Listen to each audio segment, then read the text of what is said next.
एक सुस्त और डरा हुआ केकेआर हार गया against a consistent GT side.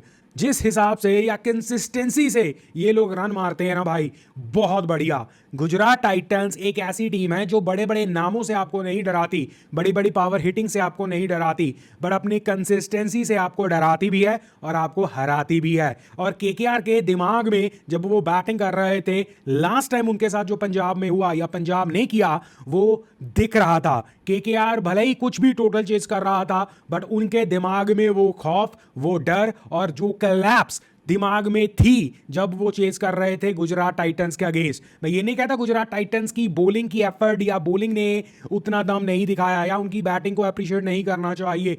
सारा ठीक रहा, केकेआर की गलती या केकेआर के डर को दे देना चाहिए। बट एक बहुत बड़ा फैक्टर गुजरात का जीतना और केकेआर का हारना, उसमें एक बहुत बड़ा फैक्टर केकेआर की जो अप्रोच थी, जो डरी हुई अप्रोच थी, उसका भी है। इस पिच पे पहला लगा कि शायद ये पिच फंस फंस कर आ रही है, but again either with Gujarat Titans Butler ने जैसा खेला या गुजरात टाइटंस ने जिस तरह फिनिश किया वर्सेस केकेआर की तरफ से रघुवंशी ने जिस तरह फिनिश करने की कोशिश की, वो दिखाता है कि इस पिच पर अगर आप तसल्ली से रन मारने की कोशिश करो तो लगेंगे। 2-200 की स्ट्राइक रेट पर केकेआर के रघुवंशी ने स्कोर किया है बाद में जाकर। सो पिच के ऊपर तो कोई कसूर दे नहीं सकता। इट इज ऑल कि गुजरात की बैटिंग ही इतनी कंसिस्टेंट रहती है, साय सुदर्शन से लेकर शुभमन गिल से लेकर बटलर तक, वो मौका ही नहीं देते हैं किसी और को और एक डिसेंट स्कोर पोस्ट कर देते हैं। वो डिसेंट स्कोर अगर पिच के हिसाब से 170-80 हो तो भी, एक पिच के हिसाब से 200 या 200 प्लस हो तो भी, वो अपने बॉलर्स को इतना कंफर्ट तो देते हैं कि अगर आप ढंग से बॉल डालोगे तो आप जीत जाओगे। हाँ, अगर आपने किसी दिन बॉलिंग में ही कचरा कर दिया तो शायद आप हार जाओगे, बट ऐसा होता नहीं है जीटी के साथ और ये एक परफेक्ट साइड की निशानी है। खैर, मैच के ऊपर बात करेंगे, बट इस मैच के रिजल्ट को देखकर मुझे लगता है Mumbai Indians will be very happy, क्योंकि केकेआर अगर किसी का काम खराब कर सकता था या किसी को तड़फा सकता था ये मैच जीतकर, हाँ वो अपनी उम्मीदें तो कायम रखता ही, बट मुंबई इंडियंस का बहुत डैमेज कर जाना था उन्होंने। But Mumbai Indians will be happy looking at this result as well. But let's talk about this match, GT की शानदार परफॉर्मेंस और जीटी की तरफ से साय सुदर्शन और शुभमन गिल की बात कैसे ना हो। दोनों ओपनर्स हर मैच में कंसिस्टेंट और इस मैच में भी it was no different. Sai Sudharsan 52 of 36 balls, strike rate 144। Shubman Gill 90 of 55 balls, strike rate 163। Shubman Gill early in his inning was struggling, but उन्होंने कोप अप अच्छा कर लिया। साय सुदर्शन के लिए कई लोग ये कहते हैं कि इसकी स्ट्राइक रेट जो है वो 150 तक रहती है, और मैं कहता हूं कि अगर आप इस कंसिस्टेंसी के साथ 150 की स्ट्राइक रेट मेंटेन कर लो, I don't think so that's a bad job you have done. और इस टीम को साय सुदर्शन और शुभमन गिल किस तरह एक फाउंडेशन लेकर देते हैं, वो आगे के जो आ रहे होते हैं प्लेयर्स उनके लिए कितना अच्छा रहता है। जैसे एग्जांपल के तौर पर इवन अगर रेयर ओकेजन्स में इनके ओपनर्स भी फेल हो जाते हैं, बटलर डू द जॉब। और ये तीन जो स्तंभ इन टीम के हैं या इस जीटी की टीम के हैं, they are very consistent and that is the winning mantra for them. इस मैच से पहले ये बात हुई थी कि आप जॉश बटलर के ही रन, मैं नहीं कहा था जॉश बटलर के रन मैं इस मैच में नहीं देख रहा हूं। अब अगर आप केकेआर हो और आप 2-2 3-3 कैचेस एक एक बंदे के ड्रॉप करना शुरू कर दो, बटलर के if I am not wrong 2 catches, शायद 3, एक तीसरा मिस चांस था, 2 कैचेस डायरेक्टली आपने ड्रॉप किए हैं और उसके बाद बटलर 41 ऑफ 23 बॉल्स मार कर जाएं, तो ये तो आ बैल मुझे मार वाली कहानी हो जाती है। शुभमन गिल कंसिस्टेंट और अपनी रन्स को या स्ट्राइक रेट को किस तरह ऊपर लेके जाना है ही नोज। तो बेसिकली इन तीनों ने ही सारा काम कर दिया। कुल मिलाकर 198 पर 3। हाँ, राहुल तवतिया ने आए, 2 बॉलें खेली, आउट हो गए, बट और किसी की जरूरत भी नहीं पड़ी। 5 बॉलों के लिए शाहरुख खान आए, 11 रन मारे, बट इट वॉज कि टॉप 3 ने काम कर दिया था। और यही कि टॉप 3 को रोक लो इनके, आप मैच में पॉसिबली जीतने के बहुत बड़े दावेदार बन जाओगे। बट इनके टॉप 3 कहते हैं हम नहीं झुकेंगे, वो वाला है ना हिसाब किताब। तो ये कहने के लिए ठीक है कि इनके टॉप 3 को रोक लो, बट इन्हें रोकना लगभग इम्पॉसिबल हो जाता है।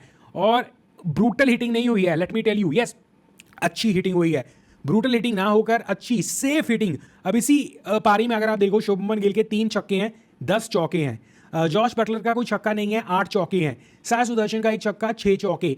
दिस मीन्स वो कितना सेफ क्रिकेट खेलने की कोशिश करते हैं। तो when you are playing such a safe cricket, भाई देखने वाले को भी मजा आता है। हाँ, वो हो हल्ला नहीं मचता कि वो छक्का यहाँ पर 110 मीटर का 100 मीटर का छक्का लग गया, बट आपकी टीम के लिए बहुत अच्छा। और अभी भी देखो इनकी टीम के पास राहुल तवतिया फेल्ड, बट शाहरुख खान नटल रहा, रदरफोर्ड वहां पर था, वॉशिंगटन सुंदर, राशिद, ये सभी विद दी बैट कमाल कर सकते हैं। और मैं तो रादर गुजरात से ये रिक्वेस्ट करूंगा कि आप इन तीनों बैट्समैन को, टॉप के 3 बैट्समैन को ये समझकर भेजो या इन्हें ये बताओ कि आपका काम 15 ओवर तक ही है।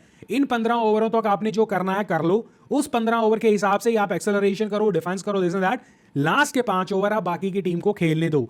मैं ये नहीं कह रहा हूं कि इनके टॉप 3 लास्ट के 5 ओवरों में रन नहीं मारते हैं, पर मुझे लगता है और ज्यादा ब्रूटैलिटी लास्ट के 5-4 ओवरों में ये दिखा सकती है टीम। और जो टोटल 200 पर सिमटा है, ये टोटल 225, 30, 35 तक जा सकता है। But may be Gujarat understands कि हमें जितना टोटल चाहिए उतना ठीक है, और इस चक्कर में हो सकता है हम 180-90 पर ना सिमट जाए। तो may be that's the plan from Gujarat. But I would like कि आप अपने रिसोर्सेज को तो पूरी तरह इस्तेमाल करो। लास्ट के 2-3 ओवर ही कम से कम दे दो कि बस आके बंद कर पेला पलाई शुरू कर दो। But what ever it was 198 बहुत बड़ा टोटल नहीं है। और इवन बाद में प्रेस कॉन्फ्रेंसेज में रहाणे साहब ने कहा है, अजिंक्य रहाणे ने कहा है कि हम खुश थे इस टोटल से। बट अगर खुश थे भाई साहब, तो ये टोटल चेज करने के लिए आप क्यों इतने खौफ में थे? या तो ये होता कि आप ये कहते कि हम 170-80 एक्सपेक्ट कर रहे थे और 20 रन ज्यादा, और हमें लगा कि हमें अप्रोच अलग दिखानी पड़ेगी। ये भी नहीं कहा आपने तो कहा ये टोटल हमें अच्छा लग रहा था और हमें ईजी लग रहा था ये चेज करना। बट आपकी अप्रोच में ऐसा नहीं दिखा। यस, स्टार्टिंग में आपके गुरबाज साहब जो आउट हो गए हैं, पर चलो कोई बात नहीं, वो ताज़ा ही आज खेलने आए थे, कोई बात नहीं। बट उसके बाद सुनील नारायण तो राशिद की कितनी डॉली एकदम बेकार सी बॉल से आउट हुए, बट कोई बात नहीं, वो क्लप्पेबाज हैं, उनका काम ही ये है। बट उसके बाद रहाणे, वेंकटेश अय्यर, रिंकू, रसल, रमनदीप, इन्हें क्या हुआ था? रहाणे के नाम के आगे 50 रन जरूर देख रहे हैं और 36 बॉलों में भी दिख रहे हैं, 138 की स्ट्राइक रेट। अगर मैं साई सुदर्शन की उस स्ट्राइक रेट को कहीं ना कहीं अप्रिशिएट कर सकता हूं, तो रहाणे की इस स्ट्राइक रेट को भी मैं क्रिटिसाइज शायद ना कर पाऊं।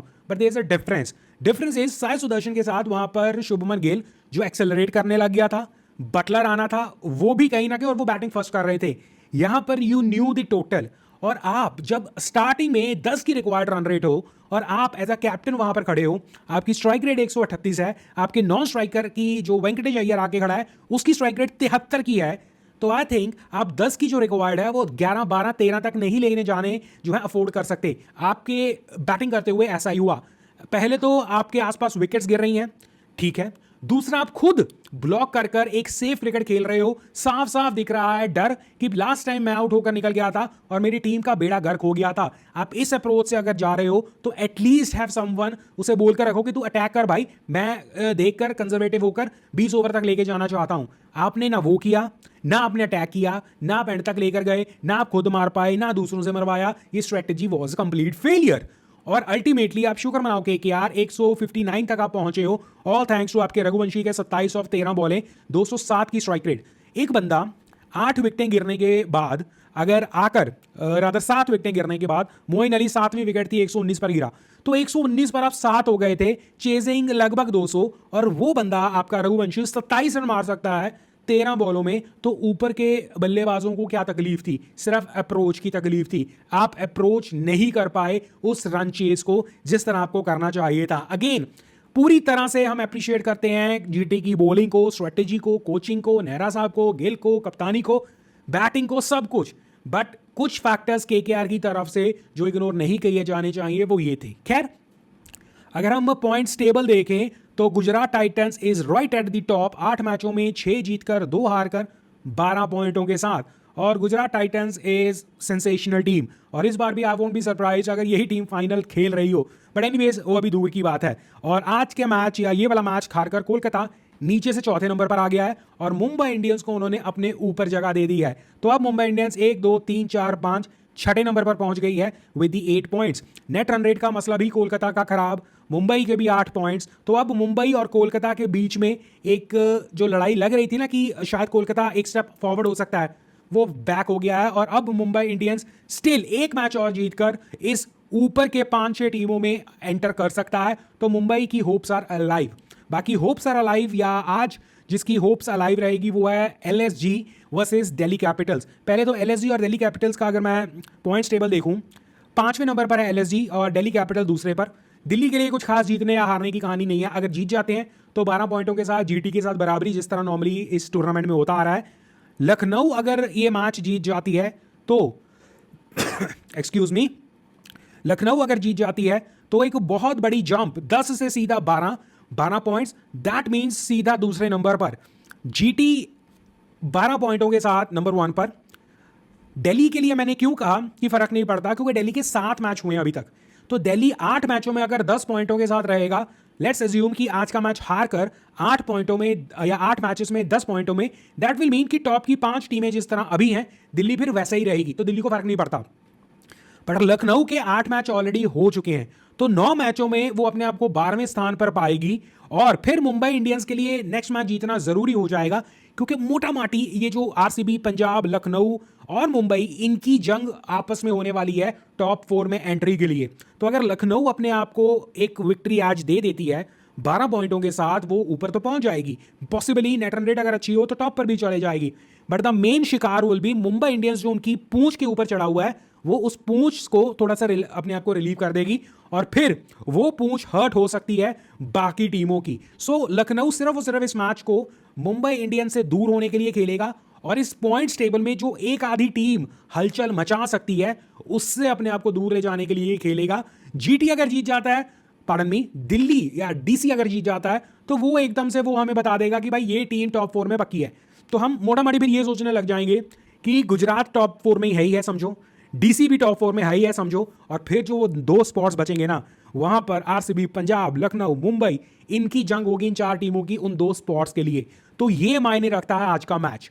बाकी डीसी और आपके एलएसजी में स्ट्रॉन्ग कौन है? Well, looking at the bowling of LSG, वो स्ट्रगलिंग है, बट उस स्ट्रगलिंग लाइनअप से वो इतना कमाल का काम कर रहे हैं कि अगर कोई ऐसी सिचुएशन जहां डीसी के ऊपर उन्होंने प्रेशर डाला, डीसी प्रेशर में बहुत गंदी गिरती है, तो इट इज मच बेटर कि डीसी प्रेशर्स में ना खेले। ये मैच लखनऊ में होने जा रहा है, और Lucknow have defended, even last game आपने देखा किस तरह स्मार्टली, बट लखनऊ की बैटिंग हैव बीन स्ट्रगलिंग। माश पूरन चलेंगे तो इनका लाइनअप का स्कोर अच्छा होगा, नहीं चलेंगे ये प्रॉब्लम में आएंगे। राजस्थान रॉयल्स के अगेंस्ट डिफेंड हो गया, डीसी वो गलती शायद नहीं दोबारा से करेगा, एक बार वो मुंबई इंडियंस के अगेंस्ट कर चुका है, दोबारा वो गलती नहीं करेगा, व्हाट आई बिलीव। तो इस मैच को जाते हुए स्ट्रॉन्ग कंटेंडर रहेगा डीसी, दिल्ली कैपिटल्स। जीतने के भी मेरी फेवरेट भी डीसी रहेगी। एलएसजी को बहुत बढ़िया प्रदर्शन करना पड़ेगा, specially with the Marsh, and Pooran चलना होगा अगर कुछ बात बनानी है। Rishabh Pant will be my dark horse of the day. Rishabh Pant इतना फेल हो चुके हैं, इतना क्रिटिसिज्म हो चुका है भाई, कभी ना कभी तो गैरत भी जागेगी, या उससे भी ज्यादा कभी ना कभी तो अब इतने अच्छे प्लेयर की इतनी सड़ी हुई परफॉर्मेंसेस बार बार नहीं आ सकती, तो वो भी किसी दिन कम बैक तो होगा। मे बी आज का मैच ऋषभ पंत के नाम हो जाए, तो मेरा डार्क हॉर्स होगा ऋषभ पंत, और जीतने के लिए DC will be my contender. But अगर एलएसजी जीत जाती है, I will be happy, not because मैं डीसी को हराना चाहता हूं, बट वो मुंबई और एलएसजी का वो तू चल मैं पीछे आगे पीछे वाला ना, वो नहीं मैं देखना चाहता। तो मेरी फेवरेट डीसी ही है, बट एलएसजी अगर जीत जाएगी तो पॉइंट्स टेबल में मुंबई का ही नुकसान होने, नुकसान नहीं, मुंबई के लिए और एलएसजी के लिए वो एक डिफरेंस था, वो बढ़ जाएगा और कुछ नहीं है। बाकी it should be an entertaining match, that is important. बाकी हम यहाँ पर एज अ क्रिकेट फैन बातें करते हैं, अगर आप भी cricket fan, come join me, subscribe the channel please.